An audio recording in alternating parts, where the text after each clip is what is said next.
एक बार जंगल में तेज बारिश और तूफान आया। उस तूफान की वजह से नदी में 2 अंडे बहते हुए एक सूखी जगह पर आकर रुक गए। कुछ दिनों बाद उनमें से एक अंडा फूटा और उसमें से एक छोटा सा कौवे का बच्चा बाहर निकला। उसने इधर उधर देखा, लेकिन दूर दूर तक उसे कोई दिखाई नहीं दिया सिवाय एक और अंडे के।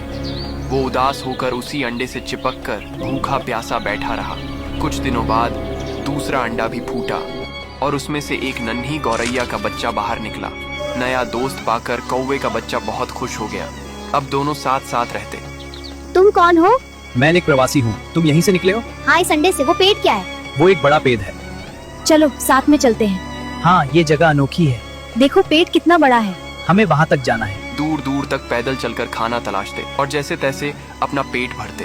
धीरे धीरे समय बीता और दोनों बड़े हो गए। एक दिन तेज गर्मी पड़ रही थी। गर्म रेतीली हवा चल रही थी। गौरैया को कहीं भी खाना और पानी नहीं मिला। वो भूख प्यास से बेहाल हो गई और वहीं जमीन पर बेहोश होकर गिर पड़ी। उसकी सांसें लगभग थम सी गई थीं। तभी कौवा उसे ढूंढता हुआ वहां पहुंचा। उसने उसे उठाने की कोशिश की, लेकिन वो बेजान सी पड़ी थी। कौवा उसे तुरंत उठाकर एक पेड़ की छाया में ले गया।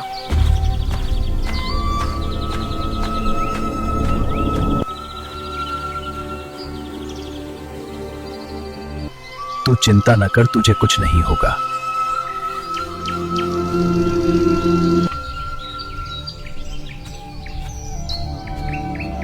और पास के तालाब से पेड़ के पत्ते में पानी भर कर लाया। उसने धीरे धीरे पानी गौरैया के मुंह पर डाला। कुछ ही देर में गौरैया को होश आने लगा। फिर कौवा तालाब के पास गया, मिट्टी खोदकर कुछ केंचुए निकाले और उसे खिलाया।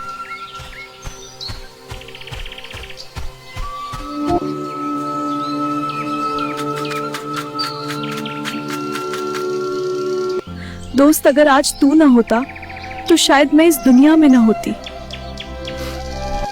अरे पागल, दोस्त होते ही हैं मुसीबत में काम आने के लिए। उन दोनों का उनके सिवा कोई नहीं था।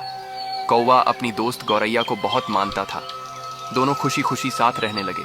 कई महीने गुजर गए। एक दिन गौरैया ने एक विशाल पेड़ के पास अपना नया घोंसला बनाया और खाना लेने चली गई। कौवा थोड़ा आलसी और चालाक था। वो गौरैया के नए घोंसले में रहने लगा। अरे वाह, कितना कमाल का घर बनाया है दोस्त गौरैया ने। मगर उसने बताया नहीं। ओह, लगता है सरप्राइज देना चाहती होगी। जब गौरैया वापस आई और उसने कौवे को अपने घोंसले में बैठा देखा तो वो गुस्से में भला बुरा कहने लगी। ये मेरा घोंसला है कौवे। बिना पूछे यहाँ रहने की हिम्मत कैसे हुई तुम्हारी? जिस पर भरोसा किया वही मेरा घर छीनने बैठ गया। यही दोस्ती थी तुम्हारी? मैंने तुम्हें अपना समझा था और तुमने मुझे ही बेघर करने की सोची। अभी के अभी निकल जाओ यहाँ से। मेरे घोंसले में तुम्हारे लिए कोई जगह नहीं है।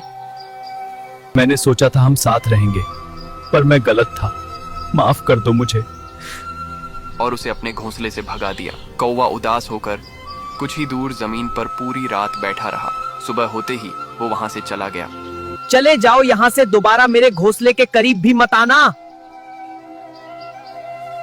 अगला पार्ट देखने के लिए कमेंट में लिखें पार्ट 2।